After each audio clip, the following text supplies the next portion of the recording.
ഞാൻ ഭരിക്കുന്ന രാജ്യത്ത് ഒരു പാവപ്പെട്ട പെണ്ണ് പ്രസവ ശുശ്രൂഷ ലഭിക്കാതെ ബുദ്ധിമുട്ടുകയാണ്. നീ അവളുടെ പേരെടുക്കണം, നീ പേറ്റിച്ചിയാകണം. ഒരു തിരി ഗോതമ്പെടുത്തോ, ഈത്തപ്പഴമെടുത്തോ, വസ്ത്രങ്ങളെടുത്തോ, രാജ്യം ഭരിക്കുന്ന ഭരണാധികാരിയുടെ വീട്ടിൽ കഴിയുന്ന ജീവിത പങ്കാളി, രാജ്ഞി എന്ന് വിളിക്കപ്പെടേണ്ട സ്ഥാനത്തിരിക്കുന്ന പെൺകുട്ടി ഒരു പാവപ്പെട്ട പെണ്ണിന്റെ പ്രസവം എടുക്കാൻ പോയ സംഭവം ലോക ചരിത്രത്തിൽ ഒരിക്കലേ ഉണ്ടായിട്ടുള്ളൂ. അത് അല്ലാഹുവിന്റെ റസൂലിന്റെ സഹാബിയായ ഖലീഫയായ ഉമർ ഇബ്നുൽ ഖത്താബ് റളിയല്ലാഹു അൻഹുവിന്റെ ഭാര്യ മാത്രമാണ്. രണ്ടാളും കൂടി അങ്ങോട്ട് കടന്നു വന്നു. പുതിയാപ്പിളയും പുതിയണ്ണും പേരെടുക്കാനേ. ജനാധിപത്യവും സോഷ്യലിസവും കമ്മ്യൂണിസവും ഒക്കെ ഉണ്ടല്ലോ അന്നത്തെ ലോകത്ത്.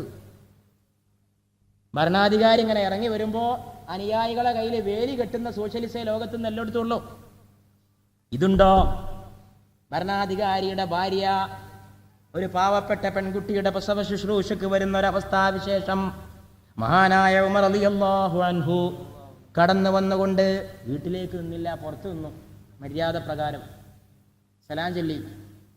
അപ്പോഴേക്ക് ഇയാൾക്ക് അത്ഭുതമായി, ആരായി വന്നത്? ഇയാൾ നേരത്തെ വന്നിട്ട് ഇവിടെ നിന്ന് ചോദിച്ചറിഞ്ഞു പോയി. ഇപ്പം പ്രസവ ശുശ്രൂഷ എടുക്കാൻ ഭാര്യയെ കൊണ്ടുവന്നിരിക്കുന്നു.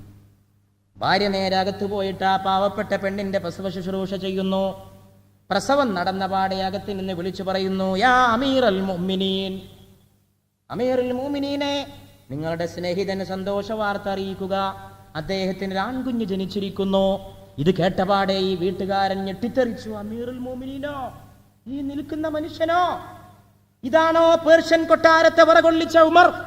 ഇതാണോ റോമാ സാമ്രാജ്യത്തിന്റെ സിംഹാസനം പിടിച്ചു കുലുക്കിയ ഉമർ? ആ ഉമറാണോ ഈ പാവപ്പെട്ടവന്റെ ഭാര്യയുടെ പേരെടുക്കാൻ വന്നത്? അല്ലാഹുവേ, നിന്റെ ദീനിന്റെ നീതി അത്ഭുതകരമാണെന്ന് പറഞ്ഞുകൊണ്ട് ഉമർ റളിയല്ലാഹു അൻഹുവിനെ കെട്ടിപ്പിടിച്ച് കരഞ്ഞു ആ സഹോദരൻ. 3 പെൺകുട്ടികളെ ജീവനോടെ കുഴിച്ചു മൂടിയ ഉമറിനെ താൻ ഭരിക്കുന്ന രാജ്യത്തിലെ ഒരു പാവപ്പെട്ട പെണ്ണിന്റെ പേരെടുക്കാൻ സ്വന്തം ഭാര്യയെ പറഞ്ഞയച്ചതാരാണ്? ലൈലത്തുൽ ഖദറിൽ ഇറങ്ങിയ പരിശുദ്ധ ഖുർആൻ. ഖുർആനായി ഉമറിന്റെ ഉള്ളിൽ ഈ മാറ്റം ഉണ്ടാക്കിയത്.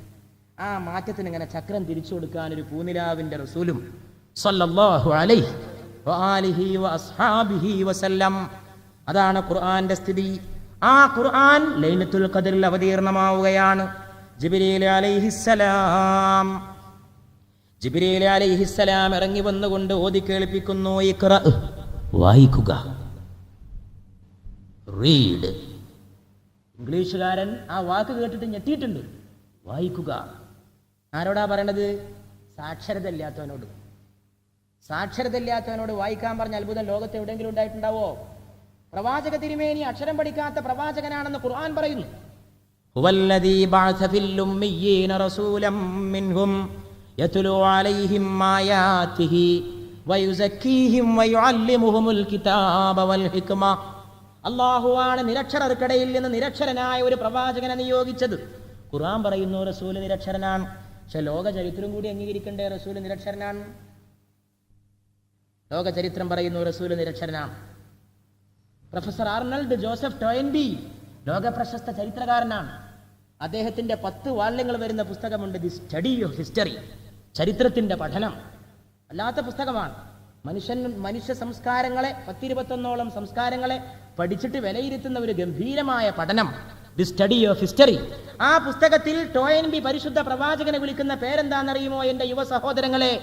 The illiterate prophet of Arabia, അറേബ്യയിലെ നിരക്ഷരനായ പ്രവാചകൻ. ഞാൻ സൂചിപ്പിക്കുന്നത് ഖുർആൻ പറഞ്ഞ സത്യം ലോക ചരിത്രവും അംഗീകരിച്ചു. അക്ഷരം പഠിച്ചിട്ടില്ല. അക്ഷരം പഠിക്കാത്ത പ്രവാചകൻ സാക്ഷരതക്ക് കാരണമായി. അതെങ്ങനെ നിങ്ങളറിയോ? അത് ഈ ഖുർആനാണ്. അത് മാത്രവുമല്ല, ലോകത്ത് ആദ്യത്തെ സാക്ഷരതാ പ്രസ്ഥാനം ഉണ്ടായത് മദീനയിലാണ്. യുദ്ധത്തടവുകാരെ മോചിപ്പിക്കേണ്ട സമയമായി. യുദ്ധത്തടവുകാരെ മോചിപ്പിക്കണമെങ്കിൽ എന്തു വേണം? തോറ്റോടിയ രാജാവിന്റെ മകളെ എന്റെ കൊട്ടാരത്തിലേക്ക് പറഞ്ഞയച്ചാൽ ഞാൻ എല്ലാ തടവുകാരെയും മോചിപ്പിക്കാമെന്ന് പറഞ്ഞവർ ലോകത്തുണ്ട്. തോറ്റോടിയ രാജാവിന്റെ പത്നിയെ ഇന്ന് വൈകിട്ട് എന്റെ കൊട്ടാരത്തിലേക്ക് വിടടാ, സകല പുള്ളികളെയും ഞാൻ നാളെ മോചിപ്പിക്കാമടാ എന്ന് പറഞ്ഞ ഏകാധിപതികളുണ്ട്. പൊന്നു താടാ എന്ന് പറഞ്ഞവരുണ്ട്, പെണ്ണു താടാ എന്ന് പറഞ്ഞവരുണ്ട്, പണം താടാ എന്ന് പറഞ്ഞവരുണ്ട്. എന്നാൽ മദീനയിലെ യുദ്ധത്തടവുകാരെ നോക്കിക്കൊണ്ട് അള്ളാഹുവിൻ്റെ പ്രവാചകൻ പറയുകയാണ്, മദീനയിലെ അക്ഷരം പഠിക്കാത്ത 10 നിരക്ഷരന്മാരെ നിങ്ങൾ അക്ഷരം പഠിപ്പിച്ച് സാക്ഷരരാക്കുമെങ്കിൽ നിങ്ങളെ ഞാൻ മോചിപ്പിക്കാം. ലോക ചരിത്രത്തിൽ ഒരിക്കലേ ഉണ്ടായിട്ടുള്ളൂ അക്ഷരം പഠിപ്പിക്കാമെന്ന കണ്ടീഷനിൽ യുദ്ധത്തടവുകാരെ മോചിപ്പിച്ചത്. ഇതൊന്നും സമുദായത്തിന് അറിയില്ല. അതുകൊണ്ട് സമുദായം സാക്ഷരത വന്നപ്പോൾ അങ്ങനെ മേപ്പിട്ട് നോക്കി. ഇത് എവിടുന്ന ഉണ്ടായത്? സാക്ഷരതാ പ്രസ്ഥാനത്തിന്റെ കഥയാണ് ഈ പറയണത്. യുദ്ധത്തടവുകാരെ മോചിപ്പിക്കണമോ? എന്റെ നാട്ടിലെ 10 പേരെ അക്ഷരം പഠിപ്പിക്കണം. പൊന്നും വേണ്ട പൊണ്ണും വേണ്ട. അല്ലാഹുവിന്റെ റസൂൽ ലോകം മുഴുവൻ കേൾക്കെ ഗർജിച്ചു. ആ റസൂലിനേക്കാൾ അക്ഷരത്തെ സ്നേഹിച്ച ഒരു ലോക നേതാവിനെ നിങ്ങളൊന്ന് പറഞ്ഞല്ലോ എനിക്ക്. യുദ്ധത്തടവുകാരെ മോചിപ്പിക്കണമെങ്കിൽ അക്ഷരം പഠിപ്പിക്കണമെന്ന് പറഞ്ഞ ഒരു മഹാനായ ലോക നേതാവിനേക്കാൾ ആരാണ് അക്ഷരത്തെ സ്നേഹിച്ചത്? പക്ഷേ സ്വയം അക്ഷരാഭ്യാസം സിദ്ധിക്കാത്ത പ്രവാചക തിരുമേനിയോടാണ് ജിബ്രീൽ വന്നുകൊണ്ട് പറയുന്നു, വായിക്കുക. ഗുഹയിലത് മുഴങ്ങി. വായിക്കണം. ആരാ വായിക്കേണ്ടത്? അക്ഷരം പഠിക്കാത്ത ആളോ?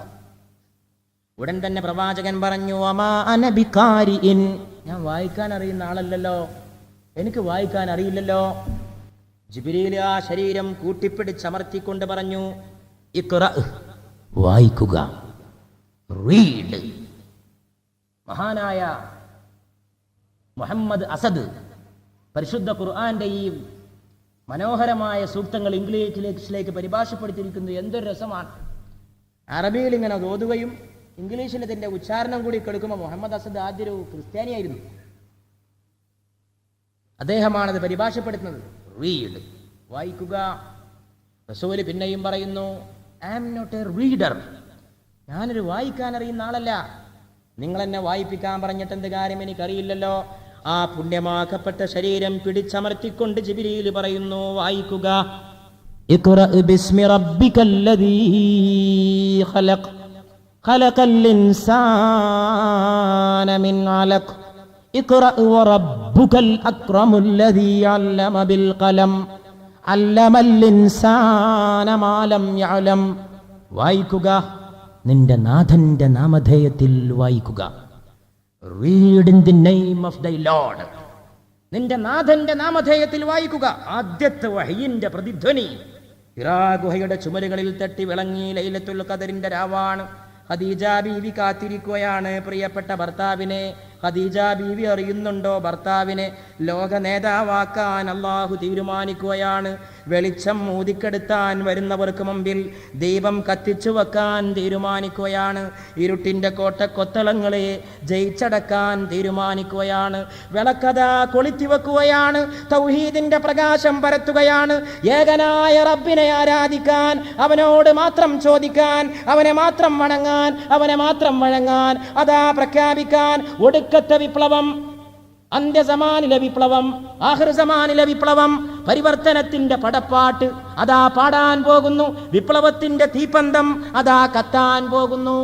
അതുമാത്രമല്ല, പരിവർത്തനത്തിന്റെ മുഴുവൻ സത്തയും അതാ ലോകത്തേക്ക് വരാൻ പോവുകയാണ്. ഖദീജ ബീവി പാവം വീട്ടിലിരിക്കുമ്പോൾ ഭർത്താവ് ലോക പരീക്ഷണത്തിന് വിധേയമാക്കപ്പെടുകയാണ്. വായിക്കുക. എനിക്ക് വായിക്കാൻ അറിയില്ലല്ലോ. സൃഷ്ടിച്ച നാഥന്റെ നാമധേയത്തിൽ വായിക്കുക. ശരീരം കൂട്ടിപ്പിടിച്ചമർത്തി. Read in the name of thy Lord who created. സൃഷ്ടിച്ച നാഥന്റെ നാമധേയത്തിൽ വായിക്കുക. അവനാണ് പടച്ചത്. എങ്ങനെ പടച്ചു?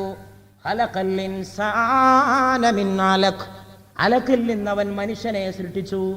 Who created the man from a clot of blood. Muhammad അസദിന്റെ വാക്കുകൾക്ക് മരണമില്ല. കാരണം അത് പരിശുദ്ധ ഖുർആന്റെ പരിഭാഷയാണ്. Who created man from a clot of blood. ഒരു രക്തപിണ്ഡത്തിൽ നിന്ന് മനുഷ്യനെ പടച്ചവന്റെ നാമധേയത്തിൽ വായിക്കുക, വായിക്കുക. അപ്പോഴേക്ക് ആ ശരീരം കൂട്ടിപ്പിടിച്ചമർത്തിക്കൊണ്ട് ജിബ്രീൽ അങ്ങ് ഓതാൻ തുടങ്ങി. ഖലഖൽ ഇൻസാന മിൻ അലഖ്. അലഖ്, അലക്കിൽ നിന്ന് പടച്ചവൻ. അലക്കിന്റെ അർത്ഥം എന്താ? ഒരു ഫ്രഞ്ച് ശാസ്ത്രജ്ഞൻ ലോകം മുഴുവൻ തെണ്ടി നടന്നു അലക്കിന്റെ അർത്ഥം കണ്ടെത്താൻ. എല്ലാ അറബ് രാഷ്ട്രങ്ങളും അർത്ഥം കണ്ടെത്തി. ഒട്ടിപ്പിടിച്ച് നിൽക്കുന്ന മാംസപിണ്ഡം എന്നാണ് അർത്ഥം. ഒട്ടിപ്പിടിച്ച് നിൽക്കുന്ന മാംസപിണ്ഡം. മനുഷ്യ ശരീരത്തെക്കുറിച്ച് പഠിച്ച വൈദ്യശാസ്ത്രജ്ഞന്മാർ പറയണോ, ശരീരത്തിന്റെ ധർമ്മം എന്ത് അകത്ത് കടന്നാലും പുറത്താക്കലാണ്. ശരിയാണ്. ഭക്ഷണം കഴിച്ചാൽ വിസർജിക്കും, വായു ശ്വസിച്ചാൽ പുറത്തേക്ക് ഉച്ഛ്വസിക്കും, പിന്നെ എന്താ ഈ തള്ളയുടെ ഗർഭാശയത്തിൽ ഉണ്ടാകുന്ന കുട്ടിയെ തള്ളയുടെ ശരീരം പുറത്താക്കാത്തത്? പുറത്താക്കണമല്ലോ. അതും പുറത്തുനിന്ന് വന്നൊരു ഏജൻസിയാണ്, ഒരു എക്സ്റ്റേണൽ ഏജൻസിയാണ്, അകത്തുള്ളതല്ല. തള്ളയുടെ ശരീരത്തിന്റെ ഭാഗമൊന്നുമല്ല കുട്ടി, വേറൊരു പൗരനാണ്. എന്തുകൊണ്ട് പുറത്താക്കുന്നില്ല? അപ്പോൾ മെഡിക്കൽ സയൻസ് പറയുന്നു പുറത്താക്കാൻ നോക്കാഞ്ഞിട്ടല്ല. പുറത്താക്കാൻ നോക്കുമ്പോൾ ഈ മാംസപിണ്ഡം ഗർഭാശയത്തിന്റെ ഭിത്തികളോട് ഒട്ടിപ്പിടിച്ചങ്ങ് അള്ളിപ്പിടിക്കുകയാണ്. തള്ളയുടെ ശരീരം അതിനെ പുറത്താക്കാൻ നോക്കുന്നുണ്ട്. അത് ശരീരത്തിന്റെ സ്വഭാവമാണ്. അകത്ത് കടന്ന ഭക്ഷണത്തെ പുറത്തേക്ക് തള്ളും, അകത്ത് കടന്ന ശ്വാസത്തെ പുറത്തേക്ക് തള്ളും, അകത്ത് ജനിക്കുന്ന കുട്ടിയെയും തള്ളാൻ നോക്കുന്നുണ്ട്. പക്ഷേ തള്ളാൻ നോക്കുമ്പോഴേക്ക് കുട്ടിയുടെ ഭ്രൂണം എംബ്രിയോ അത് തള്ളയുടെ ശരീരത്തോട് ഒട്ടിപ്പിടിക്കാനുള്ള സ്വഭാവം അതിനുണ്ട്. 1400 മുമ്പ് ജിബ്രീൽ ഹിറാ ഗുഹയിൽ വന്ന് ഓതി കേൾപ്പിക്കുന്നു, പുറത്താക്കാൻ ശ്രമിക്കുമ്പോൾ പുറത്തു പോകാതെ ഒട്ടിപ്പിടിച്ചു നിൽക്കുന്ന മാംസപിണ്ഡത്തിൽ നിന്ന് മനുഷ്യനെ പടച്ചവന്റെ നാമത്തിൽ വായിക്കുക. അതെവിടുന്ന അള്ളാഹുവിൻ്റെ റസൂലിനെ വിവരമൊക്കെ ഉണ്ടായത്? ഓപ്പറേഷൻ നടത്തിയിട്ടാ? മെഡിക്കൽ കോളേജിൽ പോയിട്ടാ? കത്തി കീറിയിട്ട് പെണ്ണിൻ്റെ ശരീരം കീറി നോക്കിയിട്ട് അലക്കെന്താ നോക്കിയിട്ടാ? ഇതുപോലെ ഖുർആൻ അള്ളാഹിൻ്റെ കലാമാന്നറിയാൻ ഇനി എന്താ തെളിവ് വേണ്ടത്? 1400 മുമ്പ് മെഡിക്കൽ സയൻസ് വളർന്നിട്ടില്ല, മെഡിക്കൽ കോളേജുകളില്ല, ശസ്ത്രക്രിയകൾ ഓപ്പറേഷനുകൾ വികാസം പ്രാപിച്ചിട്ടില്ല. അന്നാണ് അക്ഷരം പഠിക്കാത്ത ഒരു പ്രവാചകൻ ലോകത്തോട് പറയുന്നു, തള്ളയുടെ ശരീരം പുറത്താക്കാൻ നോക്കുമ്പോൾ പുറത്തു പോകാതെ ഒട്ടിപ്പിടിച്ചു നിൽക്കുന്ന മാംസപിണ്ഡത്തിൽ നിന്ന് നിന്നെ പടച്ചവന്റെ നാമധേയത്തിൽ വായിക്കുക. അലക്. ഫ്രഞ്ച് ശാസ്ത്രജ്ഞൻ അലക്കിന്റെ അർത്ഥം കണ്ടെത്തി. അടുത്ത കൊല്ലമാണ്. ഉടൻ തന്നെ ഫ്രഞ്ച് ശാസ്ത്രജ്ഞൻ പ്രഖ്യാപിച്ചു, അഷ്ഹദു അല്ലാ ഇലാഹ ഇല്ലല്ലാഹ് വഅഷ്ഹദു അന്ന മുഹമ്മദർ റസൂലുള്ളാഹ്. അപ്പൊ ഖുർആന്റെ വിപ്ലവം ഇന്നും തുടരുന്നു എന്നല്ലേ അതിന്റെ അർത്ഥം? 20-ാം നൂറ്റാണ്ടിലും ഖുർആനിക വിപ്ലവം അത് മുന്നോട്ടേ പോയിക്കൊണ്ടിരിക്കുന്നു. ആ അലക്കിന്റെ ഓതി കേൾപ്പിച്ച ആയത്ത് അലക്. അലക്കിന്റെ മാത്രം കഥയല്ല, തേങ്ങയുടെ കാര്യം ആലോചിച്ച് നോക്കൂ. തേങ്ങ, എവിടെയോ വീണ തേങ്ങ, പുഴയിലൂടെ ഒലിച്ചുപോയ തേങ്ങ, എവിടെയോ കരക്കണഞ്ഞ തേങ്ങ, വെള്ളം വെള്ളം കുടിക്കുമ്പോൾ തേങ്ങ മെല്ലെ മെല്ലെ ചീർക്കുന്നു. തേങ്ങ ഗർഭം ധരിക്കുകയാണ്. തേങ്ങക്കകത്ത് പിന്നെ മുള പൊട്ടണം. തേങ്ങ മുള പൊട്ടുന്നു. ആ മുള പൊട്ടിയ തേങ്ങ മെല്ലെ കൊണ്ടുപോയിട്ട് കുഴിച്ചിട്ടാൽ, തയ്യ് കൊണ്ടുപോയി കുഴിച്ചിട്ടാൽ അത് മെല്ലെ ഒരു തെങ്ങിൻ തയ്യായി. ഓല വരാൻ തുടങ്ങി. ആദ്യം പൊങ്ങിൽ നിന്നാണ് ആഹാരം. തെങ്ങിന്റെ ആ പൊങ്ങ് കഴിക്കാൻ എന്ത് രസമാണ്! എന്താ കാരണം എന്നറിയോ? തെങ്ങിന്റെ ചെടിക്ക് കഴിക്കാനുള്ള മനോഹരമായ ആഹാരങ്ങൾ അതിൽ സ്റ്റോർ ചെയ്ത് വെച്ചിരിക്കുകയാണ്. ആര്? അതിനെ സൃഷ്ടിച്ചവൻ. ഖലഖൽ ഇൻസാന മിൻ അലഖ്. അലക്കിൽ നിന്ന് മനുഷ്യനെ സൃഷ്ടിച്ചവൻ, തേങ്ങയിൽ നിന്ന് തെങ്ങിനെ പടച്ചവൻ, പയറുമണിയിൽ നിന്ന് പയറുചെടിയെ പടച്ചവൻ. ആ തമ്പുരാൻ മത്സ്യക്കുഞ്ഞിന്റെ മുട്ടയിൽ നിന്ന് മത്സ്യങ്ങളെ പടച്ചവൻ. 1000-100 കിലോമീറ്റർ അപ്പുറത്തേക്ക് ശക്തിയുള്ള ടോർച്ച് അടിച്ചു പിടിച്ച പോലെ പ്രകാശിക്കുന്ന കണ്ണുള്ള മീനുണ്ട് കടലിൽ എന്ന് പറയപ്പെടുന്നു. ആ കണ്ണൊന്ന് മീൻ തുറന്നാൽ ചുറ്റുവട്ടത്തും വലിയ വെളിച്ചമായി കപ്പൽ വരികയാണെന്നോ എന്ന് തോന്നിപ്പോകും. ആരാണ് ഈ മീനിന്റെ കണ്ണിന് ഡൈനാമോ ചാർജ് ചെയ്ത് കൊടുത്തത്? ആരാണ് മിന്നാമിനിങ്ങിന് വെളിച്ചം പകർന്നു കൊടുത്തത്?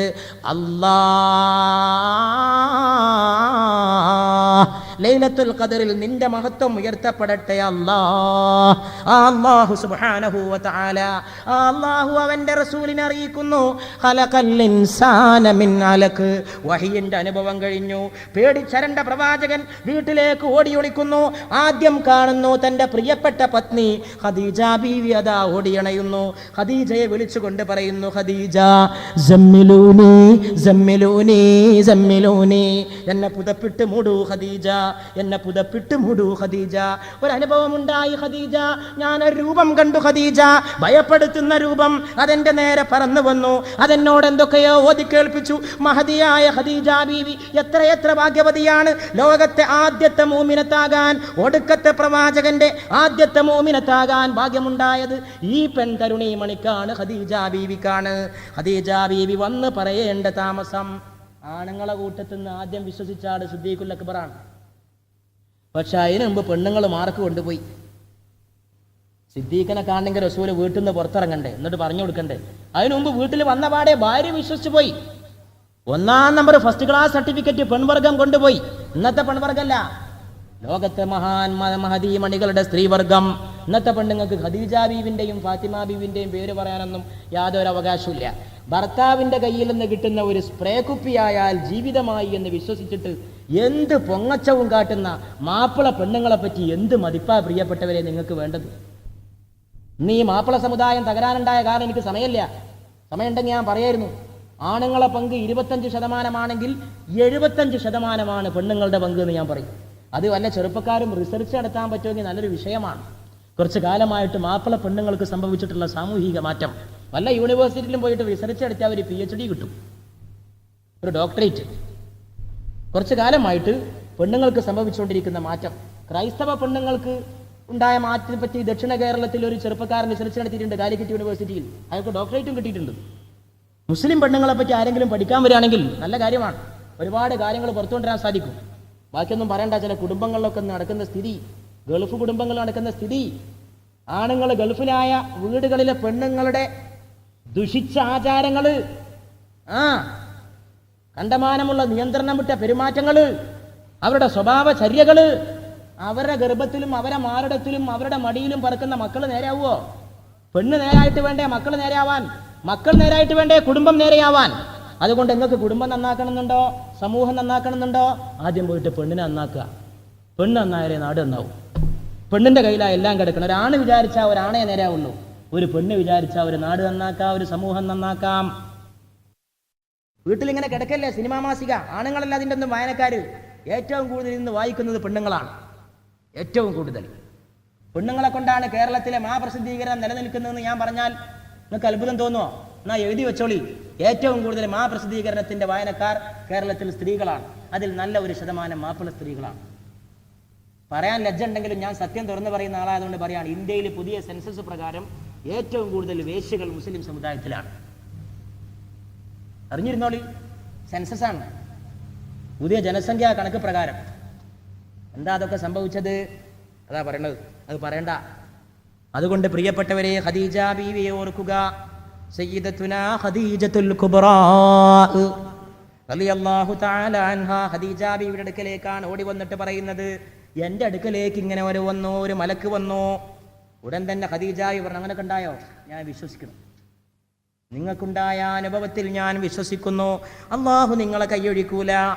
നിങ്ങൾ അതിഥികളെ സൽക്കരിക്കുന്നവനാണ്, നിങ്ങൾ കുടുംബ ബന്ധം നിലനിർത്തുന്നവനാണ്, നിങ്ങൾ അനാഥകളെ സംരക്ഷിക്കുന്നവനാണ്. ഹബീബേ, അങ്ങയെ അള്ളാഹു കൈയൊഴിക്കുകയില്ല.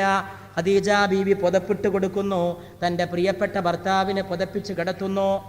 അള്ളാഹുവിൻ്റെ റസൂലിൻ്റെ അത്ഭുതങ്ങൾ, അത് ഏറ്റവും വലിയ അത്ഭുതം ഖുർആനാണ്. ലൈലത്തുൽ ഖദറിൽ അവതീർണമായ ഖുർആൻ അവതരണം ആരംഭിച്ച ഖുർആൻ. വേറെയും അത്ഭുതങ്ങൾ പലത് കാട്ടി പ്രവാചകൻ. പക്ഷേ മുഅ്ജിസത്ത്, ഏറ്റവും വലിയ മുഅ്ജിസത്ത് ഈ പരിശുദ്ധ ഖുർആൻ. അബൂ ഖുബൈസ് മലക്ക് മീതെ കയറി നിന്നുകൊണ്ടാണ് അല്ലാഹുവിൻ്റെ റസൂൽ അവിടുത്തെ ചൂണ്ടാണി വിരലങ്ങ് മേലോട്ട് ചുരുട്ടിക്കൊണ്ട് പറഞ്ഞത്, കമറിൻ്റെ നേരെ. കമറിനെ ഞാൻ പിളർത്തി കാണിക്കാം.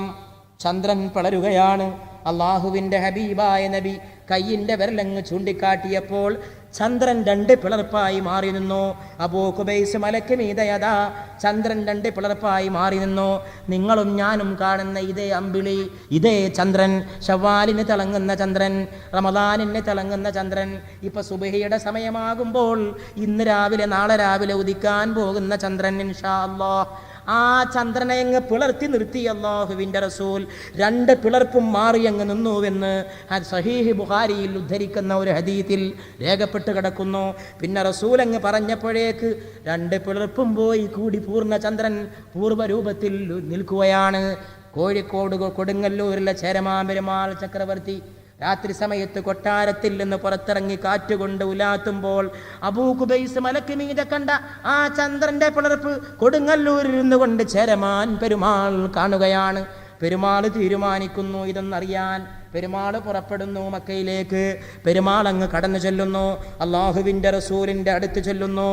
അതാ ചരിത്രരേഖയിൽ പറയുന്നു, അബൂ ഖുബൈസ് മലക്ക് മീതെ കണ്ട ചന്ദ്രന്റെ പിളർപ്പ് കണ്ട ചേരമാൻ പെരുമാൾ അവിടെ എത്തിക്കൊണ്ട് കേരളത്തിന്റെ പ്രതിനിധി പ്രഖ്യാപിക്കുന്നു, അശ്ഹദു അല്ലാ ഇലാഹ ഇല്ലല്ലാഹ് വഅശ്ഹദു അന്ന മുഹമ്മദർ റസൂലുള്ളാഹ്. മാലിക് ദിനാറിന്റെ വരവിന്റെ മുമ്പ് ചേരമാൻ അവിടെ എത്തിക്കൊണ്ട് ചന്ദ്രന്റെ പിളർപ്പ് കൊണ്ട് ഈ ദീനിന്റെ അനുയായിയായി മാറി. മേറാജിന്റെ രാവുമ്മ ചന്ദ്രൻ തന്നെ കണ്ടതാണ്. മേറാജിന്റെ രാവിൽ കയറിപ്പോയി എത്താവുന്ന മേഖലകളിലെത്തി. എല്ലാം എത്തി ബൈത്തുൽ മുഖദ്ദസിലൊരു നമസ്കാരം. ആദമുണ്ട്, നൂഹുണ്ട്, ഈസയുണ്ട്, മൂസയുണ്ട്. ഏത് നബിക്കാണ് ഈ നബിയുടെ മഹത്വം കിട്ടിയത്? തൗറാത്ത് വാങ്ങാൻ മൂസാ നബി മലമുകളിലേക്ക് കയറി ചെല്ലുകയാണ്. തൂരി സീനാ വത്തീൻ, അത്തിമരത്തെ കൊണ്ട് സത്യം, വസ്സൈത്തൂൻ, ഒലിവ് മരത്തെ കൊണ്ടും സത്യം, വതൂരി സീനീൻ, മൗണ്ട് സീനായ്, സീനാ പർവ്വതത്തെ കൊണ്ടും സത്യം. ലഖദ് ഖലഖനൽ ഇൻസാന ഫീ അഹ്സനി തഖ്വീം, ഏറ്റവും ഉത്തമമായ പ്രകൃതിയിലാണ് നാം മനുഷ്യനെ സൃഷ്ടിച്ചത്. മൂസാ നബി ഇങ്ങനെ തൗറാത്ത് വാങ്ങാൻ പോവുകയാണ്. അല്ലാഹു മൂസായോട് സംസാരിക്കുകയാണ് അലൈഹി സ്വലവാത്ത്.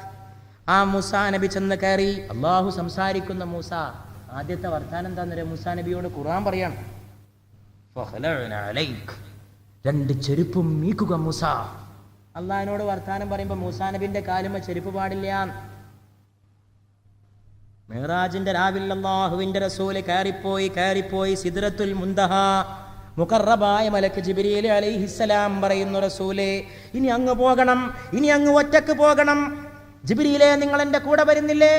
അംബിയാ മുർസലീങ്ങളുടെ ചക്രവർത്തി, ഷഫീഉൽ മുദ്നിബീൻ, സയ്യിദുൽ മുർസലീൻ, സിറാജുൽ ആശിഖീൻ, മുറാദുൽ മുഷ്താഖീൻ, ഐനുൽ ആരിഫീൻ, മൗലൽ ഹറമൈനി, നബിയുസ് സഖലൈനി, സയ്യിദുൽ കൗനൈനി, ഇമാമുൽ ഹറമൈനി, ഇമാമുൽ ഖിബ്ലതൈൻ, നബിയുനാ വസയ്യിദുനാ വസനദുനാ വഇമാമുനാ വഹബീബുനാ വമഹബൂബുനാ, ഇമാമുൽ അംബിയാ, ഖാതിമുൽ അംബിയാ, സയ്യിദുൽ അംബിയാ, ഹബീബുൽ അംബിയാ, സയ്യിദുൽ അംബിയാ വഇമാമുൽ അംബിയാ വമൗലൽ അംബിയാ, ഹബീബുനാ വശഫീഉനാ വമഹബൂബുനാ മുഹമ്മദ് മുസ്തഫ സല്ലല്ലാഹു അലൈഹി വസല്ലം. പ്രിയപ്പെട്ടവരെ, ഈ റമദാനിന്റെ ഈ പുണ്യമാക്കപ്പെട്ട രാവ് ഹബീബിന്റെ മദ്ഹ് കൊണ്ട് നിറക്കപ്പെട്ട രാവാകട്ടെ.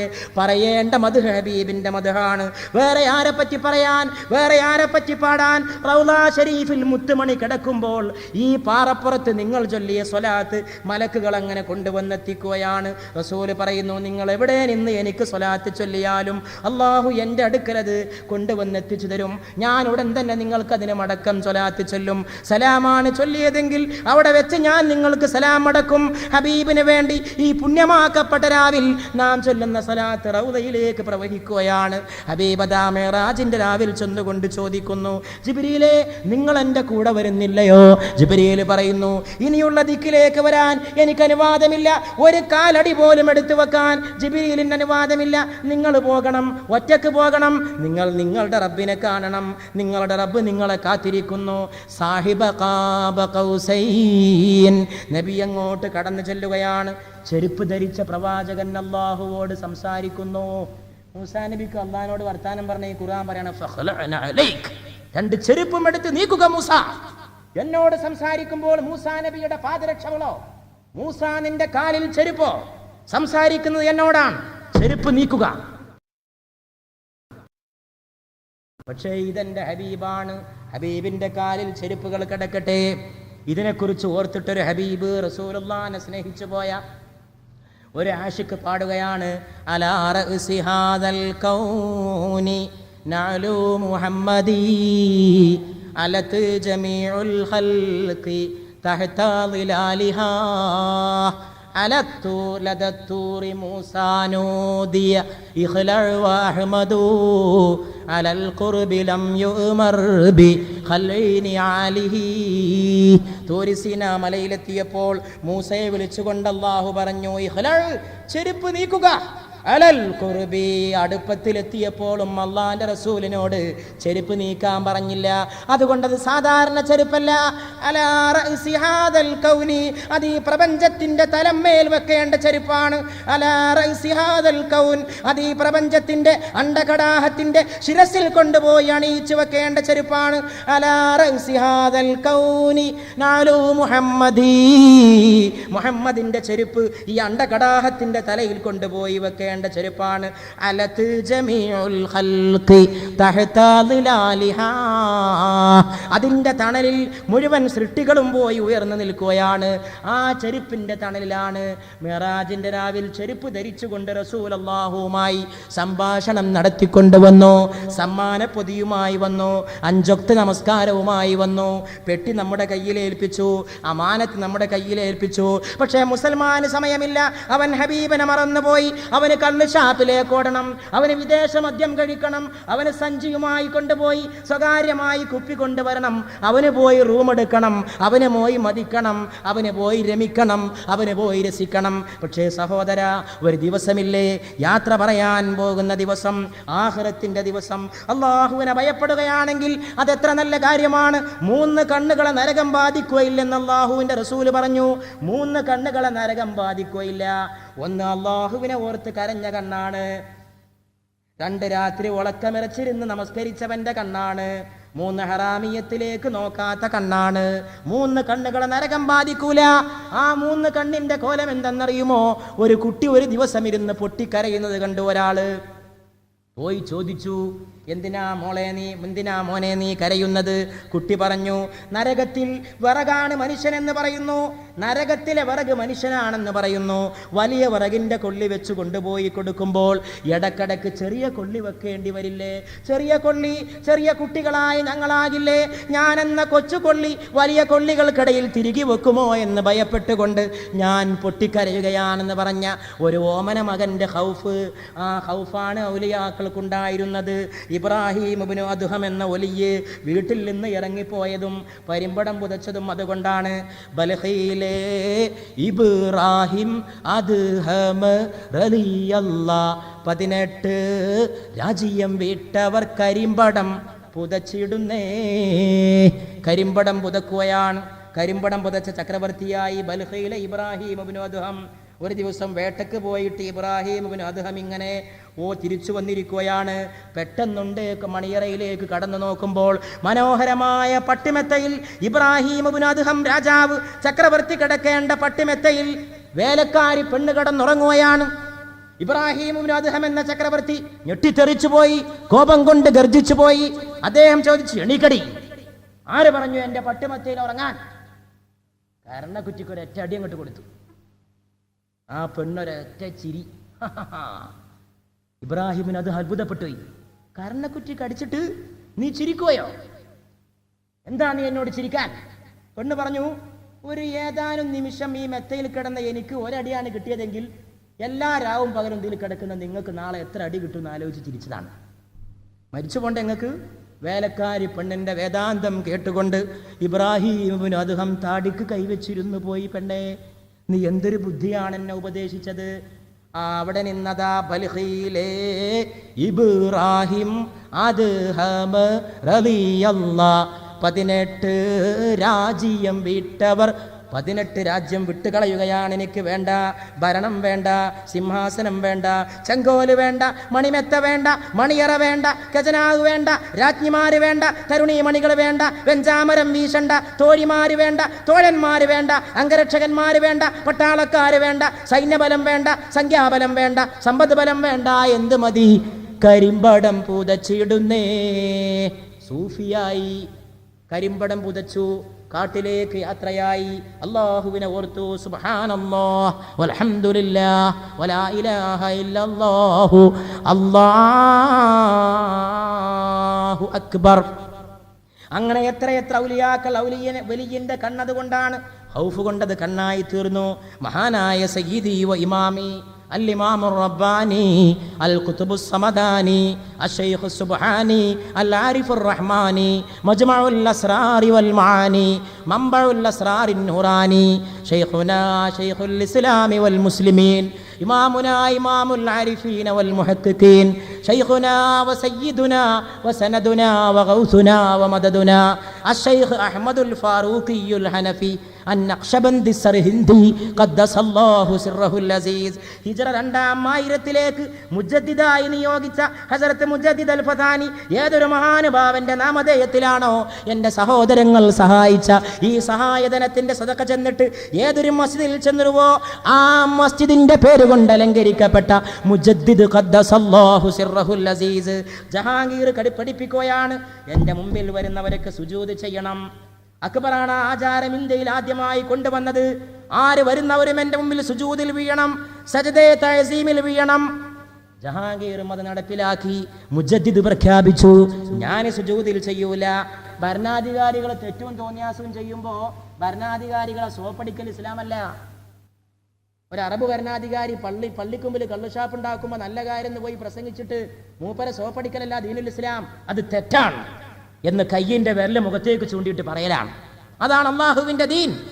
അതാണ് ഇമാം അബൂ ഹനീഫ റളിയല്ലാഹു തആല അൻഹുവിന്റെ മാതൃക. അൽഹംദുലില്ലാഹി റബ്ബിൽ ആലമീൻ. അതാണ് ഇമാം അബൂ ഹനീഫയുടെ മാതൃക റളിയല്ലാഹു തആല അൻഹു.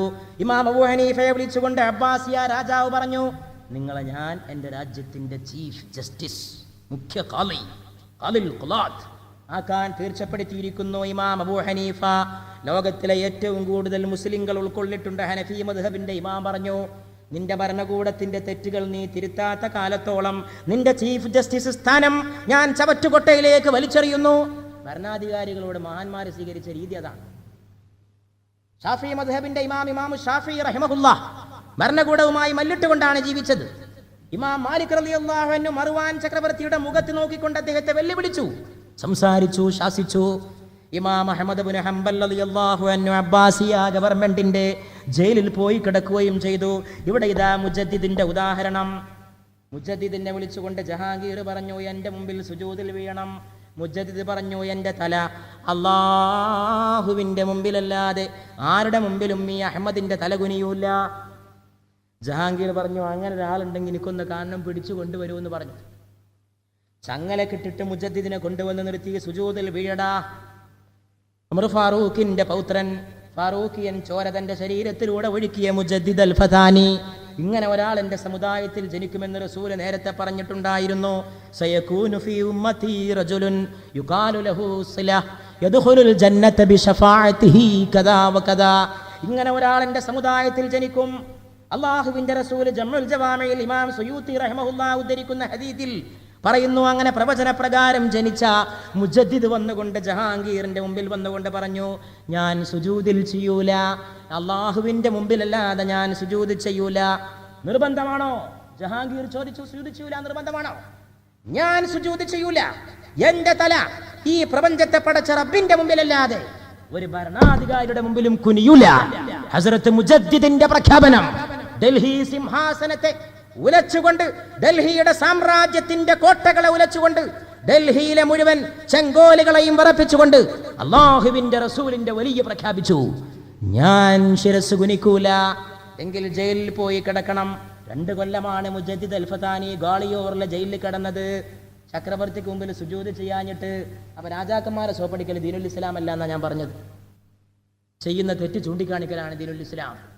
അതുകൊണ്ട് പ്രിയപ്പെട്ട സഹോദരങ്ങളെ, മുജദ്ദിദ് അൽ ഫതാനി അതും ഔലിയാക്കളുടെ കാര്യമാണ്. അങ്ങനെ എത്രയെത്ര ഔലിയാക്കൾ ഈ രീതി നമ്മെ പഠിപ്പിച്ചു. എല്ലാം പഠിപ്പിച്ചത് ഈ പരിശുദ്ധ ഖുർആൻ അതിൻ്റെ കണ്ണോടുകൂടി നമ്മെ പഠിപ്പിച്ചു. ഖിയാമത്തിലേക്കുള്ള പോക്കും ഈ ഖുർആൻ നമുക്ക് വ്യാഖ്യാനമായി മുന്നറിയിപ്പായി നൽകി. ഖിയാമത്തിലേക്ക് മനുഷ്യൻ ഇങ്ങനെ നീങ്ങിക്കൊണ്ടിരിക്കുന്നു. ആ ഖിയാമത്തോടുകൂടി ഇന്നലെ നാം ചർച്ച ചെയ്തിരുന്ന കാലത്തിൻ്റെ വിളിയാളം എന്ന വിഷയത്തിൽ പറഞ്ഞ പോലെ മനുഷ്യന്റെ കാലം അവസാനിക്കുകയാണ്. ഖിയാം, ഭൂമി അതാ പിടിച്ചു കുലുങ്ങുന്ന ദിവസമാണ്. ഇദാ സുൽസിലത്തിൽ അർളു സിൽസാലഹാ വഅഖ്റജത്തിൽ അർളു അസ്ഖാലഹാ വഖാലൽ ഇൻസാനു മാ ലഹാ യൗമഇദിൻ തുഹദ്ദിസു അഖ്ബാറഹാ ബിഅന്ന റബ്ബക ഔഹാ ലഹാ ഇദാ സുൽസിലത്തിൽ അർളു സിൽസാലഹാ. ഭൂമി അതിന്റെ കിടുകിടാ കിലുക്കം കിലുക്കുന്ന ദിവസം ഇമാം റബ്ബാനി മക്തൂബാത്തിൽ എഴുതി വെച്ചിരിക്കുന്നു, 2 പല്ലുള്ള വാൽ നക്ഷത്രം ഉദിക്കുന്ന കാലമാണ് ഖിയാം. അതെങ്ങനെയാണ് ഖിയാമത്ത് നാള്? 2 പല്ലുള്ള വാൽ നക്ഷത്രം 2 വട്ടം ഉദിച്ചിട്ടുണ്ട്. ഒന്ന് യഹ്യാ നബിയെ ജനങ്ങൾ കൊന്നപ്പോൾ, ഒരു നബിയെ കൊന്നിട്ടുണ്ട് മനുഷ്യർ, വേറെയും അമ്പിയാക്കളെ കൊന്നിട്ടുണ്ട്. ഒരു നബിയെ മരത്തിന്റെ ചുവട്ടിൽ നിർത്തിക്കൊണ്ട് ഈർച്ചവാളുകൊണ്ട് 2 പാളിയാക്കി ഈർന്നിട്ടുണ്ട് ലോകത്തിലെ ധിക്കാരികൾ. യഹ്യാ നബി കൊല ചെയ്യപ്പെട്ട നബിയാണ്. യഹ്യാ നബിയെ കൊന്ന അന്ന് കിഴക്കൻ ചക്രവാളത്തിൽ 2 പല്ലുള്ള വാൽ നക്ഷത്രം ഉദിച്ചുവെന്ന് സയ്യിദി വ ഇമാമി മുജദ്ദിദൽ ഫതാനി ഖദ്ദസല്ലാഹു സിർറഹുൽ അസീസ്. ഇനി ആ വാൽ നക്ഷത്രം പിന്നെ ഒരിക്കലൂടെ ഉദിച്ചു. ഇബ്രാഹിം നബി അലൈഹിസ്സലാമിനെ തീയിലിട്ട ദിവസം ഇനി ഒരിക്കലൂടെ ഉദിക്കും. അത് ഇമാം മഹ്ദി വരുന്ന ദിവസമാണ്, ഖിയാമത്തിന്റെ നാളാണ്. സൂറെന്ന കാഹളത്തിലെ ഊത്താണ്. ലോകത്ത് ലക്ഷണങ്ങളൊക്കെ തികഞ്ഞിട്ടുണ്ട് ഖിയാമത്തിന്. എന്ത് ലക്ഷണം തികയാൻ ബാക്കി? മുഴത്തിന് മസ്ജിദ് ഉണ്ടാവും, പക്ഷെ തഖ്വ ഉണ്ടാവില്ല. ഖുർആന്റെ അക്ഷരം ബാക്കി ഉണ്ടാവും, അതിന്റെ സ്പിരിറ്റ് ഉണ്ടാവില്ല. അടിമ സ്ത്രീ യജമാനനെ പ്രസവിക്കും പറഞ്ഞു. ലോകത്ത് മാറ്റങ്ങൾ ഉണ്ടാവും. നാണം എന്ന സംഗതി ലോകത്തിൽ നിന്ന് മറയും. നാണെന്ന് ലോകത്തുണ്ടോ? അങ്ങാടി കൂടി വാപ്പിയും മോളും ഉമ്മയും മോനും പോകുമ്പോൾ കാണുന്ന ചിത്രം എന്താ? റോഡിന്റെ അങ്ങാടിന്റെ 2 സൈഡിലും തൂങ്ങിക്കിടക്കുന്ന നഗ്ന ചിത്രങ്ങൾ എന്താ? വീടുകളിൽ വരുന്ന പ്രസിദ്ധീകരണങ്ങൾ വരുന്ന ചിത്രം എന്താ? നാണുണ്ടോ? തുണി ഉടുക്കാത്തവരുടെ ചിത്രല്ലേ? നാണം ലോകത്തിന് ഇന്ന് അപ്രത്യക്ഷമാകും. മുഹമ്മദ് മുസ്തഫ സല്ലല്ലാഹു അലൈഹി വആലിഹി വഅസ്ഹാബിഹി വസല്ലം തിരുമേനി പഠിപ്പിച്ചു. അങ്ങനെ ഖിയാമത്തിന്റെ ലക്ഷണങ്ങൾ പറഞ്ഞു തന്നു. ആ ഖിയാമം വരുമ്പോൾ ഈസാ നബി ഇറങ്ങും, ഇമാം മഹ്ദി വരും, ഭൂമി കിടുകിടാ കിലുങ്ങുന്ന ദിവസമാണ്. ഇദാ സുൽസിലത്തിൽ അർളു സിൽസാലഹാ, എല്ലാം കഴിയും. ഖിയാമത്തോടെ ഇതിനെല്ലാം അന്ത്യമാണ്. പിന്നെ മഹ്ശറയിലെ ഒരുമിച്ച് കൂട്ടലാണ്. മഹ്ശറയിൽ ഒരുമിച്ച് കൂട്ടിക്കൊണ്ട് അള്ളാഹുവിൻ്റെ റസൂൽ എവിടെ തിളങ്ങും? ശഫാഅത്തിന് വേണ്ടി ആളുകൾ ചെന്നണയും. ലൈലത്തുൽ ഖദറിന്റെ രാവിൽ പ്രിയപ്പെട്ടവരെ, നാം നമ്മുടെ വിഷയം ഈ മഹ്ശറയോടെ അവസാനിപ്പിക്കുക. മഹ്ശറയിലെ മഹാസമ്മേളനത്തിൽ എല്ലാവരും കൂടി നിൽക്കുമ്പോൾ ആളുകൾ ചെന്നുകൊണ്ട് ചോദിക്കും, ശഫാഅത്തിന് നിങ്ങൾ വരുമോ ആദൻ നബിയെ? ആദൻ നബി പറയും, നഫ്സി നഫ്സി നഫ്സിയാ. സ്വർഗത്തിൽ നിന്ന് വിലക്കപ്പെട്ട കനി തിന്നത് കൊണ്ട് ഞാൻ അള്ളാഹുവിൻ്റെ മുമ്പിൽ ലജ്ജിക്കുന്നവനാണ്. എൻ്റെ കാര്യം തന്നെ ആപത്താണ്. പിന്നെ ഞാൻ എങ്ങനെ നിങ്ങൾക്ക് വേണ്ടി ശഫാഅത്ത് ചെയ്യാനാണ്? ഇബ്രാഹിം നബിയെ നിങ്ങൾ വരുമോ? ഞാൻ എങ്ങനെ വരാനാണ്? മൂസാ നബിയെ നിങ്ങൾ വരുമോ? ഞാൻ എങ്ങനെ വരാനാണ്? നഫ്സി നഫ്സി നഫ്സിയാ. ഈസാ നബി വരുമോ? യാക്കൂബ് നബി വരുമോ? യൂസുഫ് വരുമോ? ഇല്യാസ് വരുമോ? നൂഹ് വരുമോ? അല്യസഅ വരുമോ? ഇസ്ഹാഖ് വരുമോ? ഇസ്മായിൽ വരുമോ? ആരും തയ്യാറല്ല.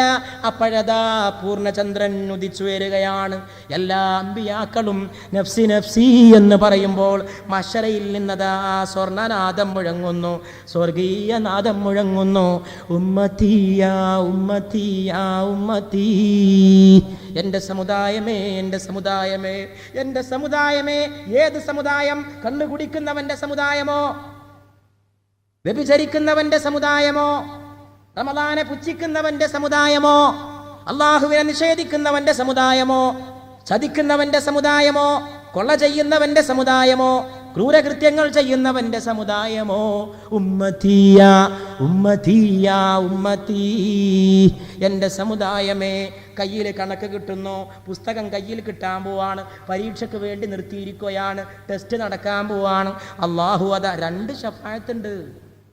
ഒന്ന് നരകത്തിന് രക്ഷപ്പെടുത്തി സ്വർഗത്തിലേക്കാക്കാൻ, അതാണ് മെയിൻ ശഫാഅത്ത്. വേറൊന്ന് വിചാരണ തുടങ്ങാനൊരു ശഫാഅത്തുണ്ട്. വിചാരണയില്ലാതെ ആളുകളെ നൂറ്റാണ്ടുകളോളം സൂര്യന്റെ ചുവട്ടിൽ നിർത്തുമെന്ന് പറയുന്നു. സൂര്യന്റെ ചുവട്ടിൽ ചെയ്തു പോയ പാപത്തിന്റെ തോതനുസരിച്ച് വിയർപ്പാണ്. നെരിയാണി വരെ വിയർപ്പ്, മുട്ടുംകാല് വരെ വിയർപ്പ്, അര വരെ വിയർപ്പ്, നെഞ്ചു വരെ വിയർപ്പ്, കഴുത്ത് വരെ വിയർപ്പ്. ചില ആളുകൾ വലിയ പാപികൾ വിയർപ്പിൽ ഇങ്ങനെ മുങ്ങിപ്പൊന്തുമ്പോൾ സൂര്യൻ തലക്ക് മീതെ ഉദിക്കുമ്പോൾ ഖിയാമത്തിൽ സൂര്യൻ അതിൻ്റെ ചര്യ മാറ്റും. എന്നും കിഴക്ക് ഉദിക്കുന്ന സൂര്യൻ അന്ന് പോയി പടിഞ്ഞാറസ്തമിക്കും. കടലിൻ്റെ വെള്ളം കത്തിജ്വലിക്കും. ഖുർആൻ പറഞ്ഞു കടൽ കത്തൂന്ന്. അന്ന് ചിലർ ചോദിച്ചു, വെള്ളം കത്ത്, എന്തോ ഒരു വിഡ്ഢിത്തമാണ് ഇവൻ്റെ മുസായബിലുള്ളത്. ഇന്ന് 20-ാം നൂറ്റാണ്ടിലെ സയൻസ് പറയുന്നു കുറേ കാലം കഴിഞ്ഞാൽ കടൽ കത്തൂന്ന്. സൂര്യൻ ഭൂമിയിലേക്ക് കുതിച്ചുകൊണ്ടിരിക്കുകയാണ്. സൂര്യൻ ഇന്ന് നിൽക്കുന്ന സ്ഥാനത്ത് നിന്ന് ഭൂമിയിലേക്ക് വന്നുകൊണ്ടിരിക്കുകയാണ്. ആ വരവിൻ്റെ വേഗത കൂടിക്കൊണ്ടിരിക്കുന്നു. വന്ന് വന്ന് വന്ന് വന്ന് സൂര്യൻ ഭൂമിയുടെ അടുത്ത് പോയി വന്ന് നിൽക്കുമെന്ന് ശാസ്ത്രമാണ് പറയുന്നത്, സയൻസാണ് പറയുന്നത്. അങ്ങനെ വന്ന് നിന്നാൽ സൂര്യൻ്റെ ചൂട് കൊണ്ട് ഭൂമിയിലുള്ള ജീവജാലങ്ങൾ നശിക്കും. ഭൂമിക്കൊരു അന്ത്യമുണ്ടെന്ന് സയൻസ് സമ്മതിച്ചല്ലോ. അതിൻ്റെ സഹോദരന്മാരെ വിവരറിഞ്ഞോ? ലോകത്തിന് അന്ത്യല്ല എന്നായിരുന്നു സയൻസ് പറഞ്ഞിരുന്നത്. ഇപ്പൊ സമ്മതിച്ചിരിക്കണു ഒരന്ത്യണ്ട്. വലിയ കാര്യം, ഉപകാരം. ഖിയാമത്ത് എന്നൊരു സംഗതി ഉണ്ട് എന്ന് സമ്മതിച്ചിരിക്കുന്നു. ഖിയാമത്ത് എന്ന ഒരു സംഭവമുണ്ട്, അത് സംഭവിക്കാൻ പോകുന്ന കാര്യമാണ്. അങ്ങനെ സൂര്യൻ വന്ന് ഭൂമിയിൽ നിൽക്കുമ്പോൾ ജീവജാലങ്ങൾ നശിക്കുമെന്ന് മാത്രമല്ല, സൂര്യന്റെ ചൂടിന്റെ കാഠിന്യം കൊണ്ട് വെള്ളം മുഴുവൻ കത്തിജ്വലിക്കാൻ തുടങ്ങും, കടലിലെ വെള്ളം മുഴുവൻ കത്താൻ തുടങ്ങുമെന്ന് ശാസ്ത്രം ഖുർആൻ പറയുന്നു. വഇദൽ ബിഹാറു സുജ്ജിറത്, കടൽ കത്തുന്ന ദിവസം. വഇദസ് സമാഉ ഇൻശഖത്, ആകാശം പൊട്ടിവിടരുന്ന ദിവസം. മലകൾ ചീറിപ്പൊളിക്കുന്ന ദിവസം, മലകൾ തകരുന്ന ദിവസം. ഗർഭത്തിലുള്ള പെണ്ണ് പെട്ടെന്ന് പ്രസവിച്ചു പോകുന്ന ദിവസം. ബേജാറുകൊണ്ട് ഭയം കൊണ്ട് ആശങ്ക കൊണ്ട് ഗർഭത്തിലുള്ള പെണ്ണ് പെട്ടെന്ന് പോയി. ആ മഹ്ശറയാകട്ടെ അവിടെ ഉപകാരമില്ല. ബാപ്പയെ കാണുമ്പോ മകൻ വിചാരിക്കുന്നു, എന്റെ ബാപ്പയതാ, ഒന്ന് പോയി ചോദിച്ചു നോക്കാം, ബാപ്പ എന്നെ ഒന്ന് രക്ഷപ്പെടുത്തുമോ? ബാപ്പ പറയുന്നു, ആ ബന്ധമൊക്കെ ദുനിയാവിലാണ്, ഇവിടെ ബന്ധം പറഞ്ഞു വരണ്ട, എൻ്റെ കാര്യം അപകടമാണ്. മോനെ കാണുമ്പോൾ ബാപ്പ ചെല്ലുന്നു, എൻ്റെ മോനാണ്, എന്നെ ഒന്ന് രക്ഷപ്പെടുത്താൻ, ഞാൻ അവനെ ബുദ്ധിമുട്ടി വളർത്തിയവനാണ്. മഹ്ശറയിൽ എരിപൊരി കൊള്ളുന്ന ചൂടിൽ മകൻ്റെ അടുക്കലേക്ക് ചെന്ന് പറയുന്നു, രക്ഷപ്പെടുത്തണേ മോനെ. മോനെ പറയുന്നു, ബാപ്പയും മോനും ദുന്യാവില്, ഇത് ആഖിറമാണ്, ഇത് മഹ്ശറയാണ്, ഇത് വേറെ നിയമമാണ്. ഭർത്താവിൻ്റെ കൂടെ ഓടുന്ന ഭാര്യ, ഭാര്യയുടെ കോന്തലക്ക് പിടിക്കുന്ന ഭർത്താവ്. അള്ളാഹുവിൻ്റെ റസൂല് പറയുന്നു, അന്ന് റബ്ബ് മറക്കാത്തവരെല്ലാം പൂർണ്ണ നഗ്നരായിരിക്കും, തുണി ഉടുക്കാതെയാണ് അള്ളാഹു മറക്കാത്തവരെ അന്ന് മഹ്ശറയിൽ നിർത്തുക. ആയിഷ ബീവി ചോദിക്കുന്നു, അള്ളാഹുവിൻ്റെ റസൂലേ, ആണും പെണ്ണും അങ്ങുമിങ്ങും നോക്കൂലേ? നഗ്നരായാൽ അങ്ങുമിങ്ങും നോക്കൂലേ? റസൂല് പറയുന്നു, ആയിഷ നീ എന്ത് മനസ്സിലാക്കി ആയിഷ? ആര് നോക്കാനാണ്? ബേജാറ് കൊണ്ട്, വിഷമം കൊണ്ട്, തീ കൊണ്ട്, ചൂട് കൊണ്ട് ബേജാറായി ഒരു മിനിറ്റ് നിക്കക്കള്ളിയില്ലാതെ നെട്ടോട്ടമോടുന്ന മനുഷ്യൻ നഗ്നത കാണുന്ന സമയമാണോ മഹ്ശറയിലെ സമയമെന്ന് ആയിഷ നീ എന്ത് വിചാരിച്ചുവെന്ന് മുഹമ്മദ് മുസ്തഫ സല്ലല്ലാഹു അലൈഹി വസല്ലം വസല്ലം പറയുകയാണ്. ആ ഹബീബായ നബി മഹ്ശറയിലെ വിചാരണക്ക് തൊട്ട് മുമ്പ് ഗ്രന്ഥം നൽകപ്പെടുന്ന അവസ്ഥയൊന്ന് സഹോദരങ്ങളെ ആലോചിച്ചു നോക്കൂ. നല്ല മനുഷ്യന് വലത്തെ കയ്യിൽ ഗ്രന്ഥം, ഇടത്തെ കയ്യിലൂടെ പെരടിയുടെ പിന്നിലൂടെ വേറെ ഒരുത്തന് ഗ്രന്ഥം കയ്യിൽ കിട്ടുകയാണ്. ഗ്രന്ഥം ഇങ്ങനെ മറിച്ചു നോക്കുകയാണ്. മനുഷ്യൻ പറയുകയാണ്, മാലിഹാദൽ കിതാബ്, ഇതെന്തൊരു കിതാബാ, ലാ യുഗാദിറു സഗീറതൻ വലാ കബീറതൻ ഇല്ലാ അഹ്സാഹാ. ഞാൻ ചെയ്തത് ചെറുതും വലുതും ഒക്കെ അതിൽ റെക്കോർഡാക്കിയിട്ടുണ്ടല്ലോ. ഇതെന്തൊരു ഗ്രന്ഥം! ഞാൻ പോയത്, ഞാൻ വന്നത്, ഞാൻ നോക്കിയത്, ഞാൻ കണ്ടത്, ഞാൻ ഒളിഞ്ഞിരുന്ന് ചെയ്തത്, ആ പാപങ്ങൾ റമദാനിൽ നോമ്പ് നോൽക്കാതെ, അതിനു വേണ്ട കാരണമില്ലാതെ, രോഗിക്കോ യാത്രക്കാരനോ മറ്റു ഹേതുള്ളവനോ നോമ്പൊഴിവാക്കാനും വീട്ടാനും അല്ലാഹു അവസരം നൽകിയിട്ടുണ്ട്. കാര്യകാരണമില്ലാതെ അത് ഒഴിവാക്കിയത്, പാപം ചെയ്തത് എല്ലാം ഉണ്ടല്ലോ ഈ കിതാബിൽ എന്ന് പറഞ്ഞുകൊണ്ട് അത്ഭുതപ്പെടും. ഒടുക്കം അള്ളാഹിൻ്റെ ഒരു ചോദ്യം, എന്തോ ഒരു ചോദ്യമാണ്, ഏയ് ഞാൻ നിങ്ങളോട് വല്ല അനീതിയും ചെയ്തോ? നരകത്ത് പോണനോട് ചോദ്യമാണ്, ഞാൻ വല്ല അനീതിയും ചെയ്തോ? അല്ലാ നീ ചെയ്തിട്ടില്ല. അതിനാ ഈ ബുക്ക് കയ്യിൽ കൊടുക്കണത്. വിചാരണ തുടങ്ങുന്നു. വിചാരണ തുടങ്ങിയ പാടെ പിന്നെ അതാ നടക്കുന്നു ആ ഒടുക്കത്തെ ശഫാഅത്ത്. ആയാ ശാഫിഉൽ ഉമം മുഹമ്മദുൻ അഷ്റഫുൽ അറാബി വൽ അജമി മുഹമ്മദുൻ ഖൈറു മൻ യംശി അലാ ഖദമി മുഹമ്മദുൻ സീനതു ദുനിയാ വ ബഹ്ജതുഹാ മുഹമ്മദുൻ കാശിഫുൽ ഉമ്മാതി വല്ലുലമി മുഹമ്മദുൻ അഷ്റഫുൽ അറാബി വൽ അജമി മുഹമ്മദുൻ അഷ്റഫുൽ അറാബി വൽ അജമി മുഹമ്മദുൻ ഖൈറു മൻ യംശി അലാ ഖദമി. ആ റസൂലിൻ്റെ ശഫാഅത്ത് കൊണ്ട് അല്ലാഹു നമ്മളെ അനുഗ്രഹിക്കുമാറാകട്ടെ. السلام عليك يا رسول الله، السلام عليك يا خير خلق الله، السلام عليك يا نبي الله، السلام عليك يا صفي الله، السلام عليك يا رحمة للعالمين. صلى الله على محمد സല്ലല്ലാഹു അലൈഹി വസല്ലം. സല്ലല്ലാഹു അലാ മുഹമ്മദ് സല്ലല്ലാഹു അലൈഹി വസല്ലം. സല്ലല്ലാഹു അലാ മുഹമ്മദ് സല്ലല്ലാഹു അലൈഹി വസല്ലം. സല്ലല്ലാഹു അലാ മുഹമ്മദ് സല്ലല്ലാഹു അലൈഹി വസല്ലം. സല്ലല്ലാഹു അലാ മുഹമ്മദ് സല്ലല്ലാഹു അലൈഹി വസല്ലം. സല്ലല്ലാഹു അലാ മുഹമ്മദ് സല്ലല്ലാഹു അലൈഹി വസല്ലം. സല്ലല്ലാഹു അലാ മുഹമ്മദ് സല്ലല്ലാഹു അലൈഹി വസല്ലം. സല്ലല്ലാഹു അലാ മുഹമ്മദ് സല്ലല്ലാഹു അലൈഹി വസല്ലം. സല്ലല്ലാഹു അലാ മുഹമ്മദ് സല്ലല്ലാഹു അലൈഹി വസല്ലം. അല്ലാഹുമ്മ സ്വല്ലി അലാ മുഹമ്മദ് യാ റബ്ബി സ്വല്ലി അലൈഹി അഷ്ഹദു അൻ ലാ ഇലാഹ ഇല്ലല്ലാഹ് അസ്തഗ്ഫിറുല്ലാഹ് അസ്അലുക്കൽ ജന്നത വഅഊദു ബിക മിനൻ നാർ. അഷ്ഹദു അൻ ലാ ഇലാഹ ഇല്ലല്ലാഹ് അസ്തഗ്ഫിറുല്ലാഹ് അസ്അലുക്കൽ ജന്നത أشهد أن لا إله إلا الله أستغفر الله أسألك الجنة وأعوذ بك من النار. أشهد أن لا إله إلا الله أستغفر الله أسألك الجنة وأعوذ بك من النار.